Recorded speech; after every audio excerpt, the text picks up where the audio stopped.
Hello everyone. आप सभी का फिर से स्वागत है। यह घटना चक्र ज्योग्राफी का डिस्कशन है और आज का टॉपिक है दिन और रात। तो चलिए स्टार्ट करते हैं।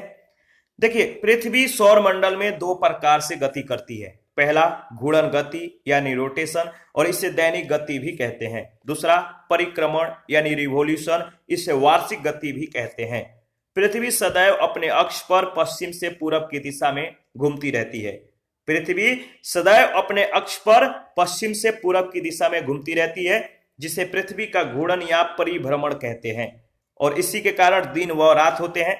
पृथ्वी अपने अक्ष पर 23.5 डिग्री झुकी हुई है, इसीलिए सदैव दिन रात बराबर नहीं होता है। विषुवत रेखा पर सदैव दिन रात बराबर होता है। याद रखिएगा, दिन रात कहां पर बराबर होता है? विषुवत रेखा पर, क्योंकि इसे प्रकाश वृत्त हमेशा दो बराबर भागों में बांटता है। 21 मार्च से 23 सितंबर की अवधि में उत्तरी गोलार्ध सूर्य का प्रकाश 12 घंटे या अधिक समय तक प्राप्त करता है। यहाँ दिन बड़े और रातें छोटी होती है। जैसे जैसे उत्तरी ध्रुव की ओर बढ़ते जाते हैं, दिन की अवधि भी बढ़ती जाती है। उत्तरी ध्रुव पर दिन की अवधि 6 महीने की होती है। 23 सितंबर से 21 मार्च तक सूर्य का प्रकाश दक्षिणी गोलार्ध में 12 घंटे या अधिक समय तक प्राप्त होता है। जैसे जैसे दक्षिणी ध्रुव की ओर जाते हैं, वैसे वैसे दिन की अवधि भी बढ़ती जाती है। याद रखिएगा, दक्षिणी ध्रुव पर इसी कारण 6 महीने का दिन होता है। पृथ्वी अपने अक्ष पर घूर्णन के साथ सूर्य के चारों ओर दीर्घवृत्ताकार मार्ग पर लगभग 365 दिन 6 घंटे में एक चक्कर लगाती है। अतः पृथ्वी की सूर्य के सापेक्ष स्थितियां बदलती रहती है। याद रखिएगा, पृथ्वी के परिक्रमण में 4 मुख्य अवस्थाएं आती है तथा इन्हीं विभिन्न अवस्थाओं में ऋतु परिवर्तन होते हैं। संक्रांतियां वर्ष में 2 बार होती हैं। ग्रीष्म संक्रांति 20 या 21 जून को सूर्य कर्क रेखा पर लंबवत चमकता है। इस स्थिति को ग्रीष्म संक्रांति कहते हैं। याद रखिएगा, ग्रीष्म संक्रांति 20 या 21 जून को सूर्य कर्क रेखा पर लंबवत चमकता है और इस स्थिति को ग्रीष्म संक्रांति कहते हैं। 20 या 21 जून को उत्तरी गोलार्ध में दिन की लंबाई सबसे अधिक रहती है, यानी दिन की अवधि सबसे बड़ा रहता है, और इस अवस्था को कर्क संक्रांति भी कहा जाता है। इस दिन दक्षिणी गोलार्ध में दिन की लंबाई या दिन की अवधि जो है सबसे कम रहती है। शीत संक्रांति 21 या 22 दिसंबर को सूर्य मकर रेखा पर लंबवत चमकता है। 21 या 22 दिसंबर को सूर्य मकर रेखा पर लंबवत चमकता है और इस स्थिति को शीत संक्रांति कहते हैं। इस स्थिति में उत्तरी गोलार्ध में दिन की लंबाई सबसे कम रहती है और इस अवस्था को मकर संक्रांति भी कहा जाता है। इस समय दक्षिणी गोलार्ध में दिन की लंबाई जो है सबसे अधिक होती है। देखिए, 20 या 21 मार्च को वसंत विषुव के समय तथा 22 या 23 सितंबर को शरद विषुव के समय दिन रात बराबर होते हैं। इन स्थितियों में सूर्य विषुवत रेखा पर लंबवत चमकता है। पृथ्वी के अक्षीय झुकाव तथा परिक्रमण गति के कारण पृथ्वी के उत्तरी गोलार्ध में 23.5 डिग्री उत्तरी अक्षांश पर स्थित कर्क रेखा 21 मार्च से सूर्य की ओर उन्मुख होना प्रारंभ करती है। 3 माह पश्चात 21 जून को कर्क रेखा सूर्य के ठीक सामने होती है, अर्थात इस तिथि को सूर्य कर्क रेखा पर लंबवत चमकता है। किसी वस्तु की छाया पृथ्वी की सूर्य से दूरी तथा उस वस्तु के सूर्य के प्रकाश से बनने वाले कोण पर निर्भर करती है। सबसे छोटी छाया तब बनेगी जब कोण सबसे कम बनेगा। ग्रीष्म अयनांत की 21 जून की तिथि को ठीक 12 बजे कर्क रेखा पर सूर्य सबसे दूरी से जो है लंबवत चमकेगा, अर्थात उन स्थानों पर वस्तु से शून्य या शून्य से कुछ अधिक अंश का कोण बनेगा। पृथ्वी यदि सभी स्थानों पर समतल होती है, अर्थात इसकी आकृति चपटी होती है, तो कर्क रेखा पर सभी स्थानों पर 12 बजे यानी 21 जून को शून्य अंश का कोण बनता, लेकिन वक्राकार होने के कारण मूल स्थान से हटकर अन्य स्थानों पर 0 से अधिक अंश का कोण बनेगा। 0 अंश का कोण बनने पर छाया एकदम नहीं बनेगी। कर्क रेखा से विचलन के अनुरूप छाया का आकार भी घटेगा या बढ़ेगा। यह उत्तरी गोलार्ध में 21 जून को अन्य दिनों की तुलना में न्यूनतम होगा। ध्यान रखिएगा। इस पर आधारित पहला प्रश्न, किस तिथि को रात और दिन बराबर होते हैं? किस तिथि को रात और दिन बराबर होते हैं? तो याद रखिएगा 23 सितंबर। 21 मार्च को सूर्य उत्तरी गोलार्ध में प्रवेश करते समय तथा 23 सितंबर को दक्षिणी गोलार्ध में प्रवेश करते समय विषुवत रेखा पर पहुंचता है। इन दोनों तिथियों को दोनों गोलार्धों में 12-12 घंटे का दिन और रात होते हैं, याद रखिएगा। इसके बाद प्रश्न संख्या सेकंड है, विषुव या इक्विनॉक्स, विषुव या इक्विनॉक्स वर्ष के दो काल जब दिन और रात बराबर होते हैं होता है। बताइए, विषुव या इक्विनॉक्स वर्ष के दो काल जब दिन और रात बराबर होते हैं होता है। इसका सही जवाब क्या होगा आपको बताना है। इसका सही जवाब है 21 मार्च और 23 सितंबर को, यानी A option is right option. Third number है, वर्ष भर रात और दिन कहां बराबर होते हैं। तो देखिए, सालों भर वो जो रात और दिन है बराबर होते हैं कहां पर, तो भूमध्य रेखा पर, सी ऑप्शन।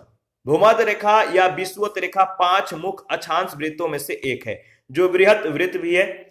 इसके आसपास के क्षेत्रों में वर्ष भर रात और दिन लगभग 12-12 घंटे के होते हैं, जबकि भूमध्य रेखा से उत्तर या दक्षिण की ओर दिन एवं रात की अवधियां मौसम के अनुरूप घटती या बढ़ती रहती है।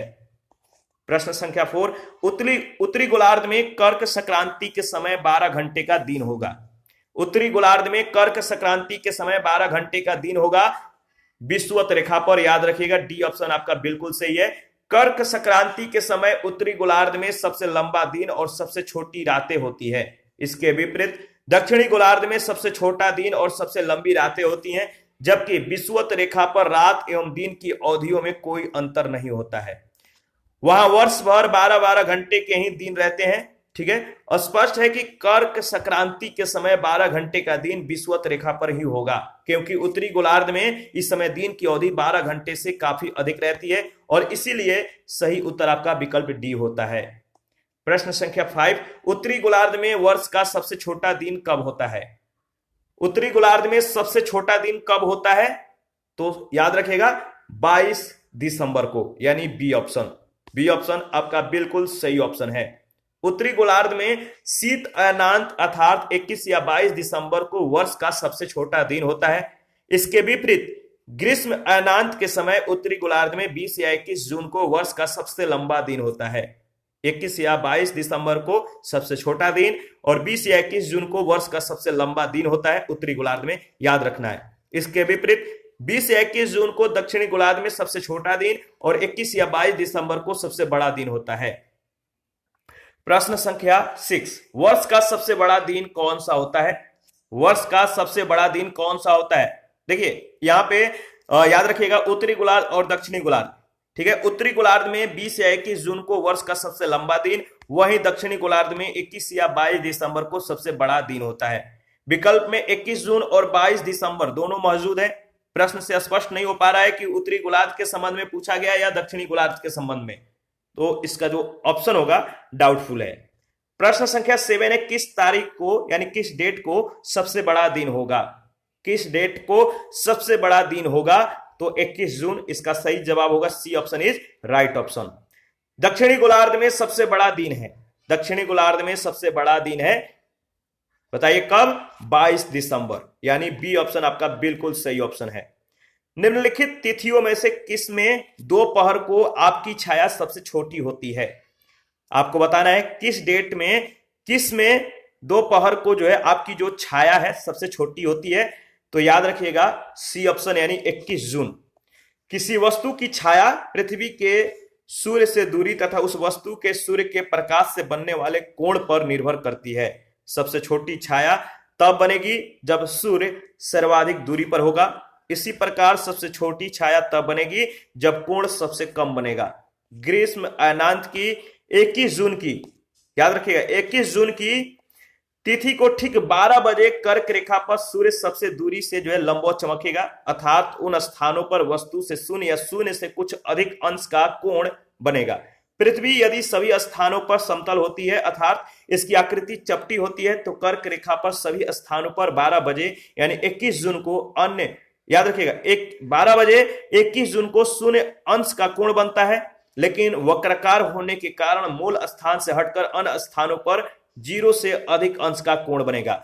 0 अंश का कोण बनने पर छाया एकदम नहीं बनेगी। कर्क रेखा से विचलन के अनुरूप छाया का आकार भी घटता रहेगा या घटेगा बढ़ेगा। यह उत्तरी गोलार्ध में 21 जून को अन्य दिनों की तुलना में न्यूनतम होगा। तो पूरी बातों को आपको जो है ध्यान में रखना है। 10 नंबर है, प्रश्न संख्या 10। ग्रीष्म अयनांत प्रतिवर्ष होता है। ग्रीष्म अयनांत प्रतिवर्ष होता है 21 जून को। ऊपर में हम लोगों ने कुछ ही सेकंड पहले इसके बारे में डिस्कस किया था। 11 नंबर, प्रश्न संख्या 11। जून की 21वीं तारीख को सूर्य, जून की 21वीं तारीख को सूर्य क्या करेगा? उत्तरी ध्रुव वृत्त पर क्षितिज के नीचे नहीं डूबता है। उत्तरी ध्रुवीय वृत्त पर क्षितिज के नीचे नहीं डूबता है 21वीं तारीख को, जून की 21वीं तारीख को सूर्य।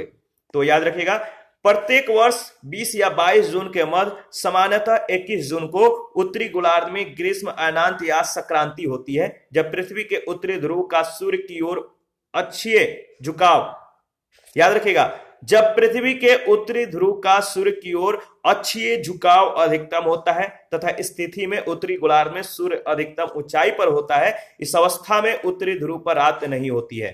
ठीक है, सूर्य उत्तरी ध्रुव यानी आर्कटिक वृत्त पर क्षितिज के नीचे नहीं डूबता है। यह उत्तरी गोलार्ध का सबसे लंबा दिन होता है।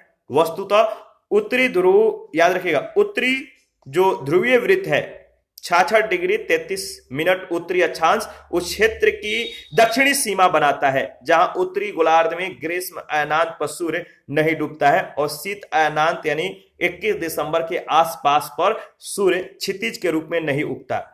दक्षिणी ध्रुवीय वृत्त पर सूर्य दिसंबर अयनांत यानी दक्षिणी गोलार्ध में जो ग्रीष्म अयनांत है इसमें क्षितिज के नीचे नहीं डूबता, याद रखिएगा। इसी के साथ आज का सेशन समाप्त करते हैं। नेक्स्ट सेशन में पृथ्वी की उत्पत्ति के बारे में डिस्कस करेंगे। आप अपना प्रतिक्रिया जरूर दीजिए, आपके प्रतिक्रियाओं का हमें बेसब्री से इंतजार रहता है। जो लोग लगातार कमेंट करते रहते हैं या कोई और रिकमेंड होता है आप हमारे साथ शेयर करते हैं तो बहुत ही एक ये अच्छा वे है जो कि आप भी इम्प्रूव कर सकते हैं और आप हमें भी इम्प्रूव करने की जो है एक क्राइटेरिया अपना सकते हैं। तो चीजों को एक दूसरे से शेयर करने से और भी बेहतर हो जाता है। तो आप अपनी प्रतिक्रिया जरूर दीजिए। कहीं भी डाउट हो किसी भी प्रश्न में या किसी भी टॉपिक में तो आप हमें बेफिक्र होकर कमेंट कर सकते हैं, आपके डाउट को क्लियर किया जाएगा। और कोई भी रिकमेंड हो, कोई भी सलाह हो, एडवाइस हो, आप हमें कमेंट कर सकते हैं। थैंक यू, मिलते हैं नेक्स्ट सेशन में।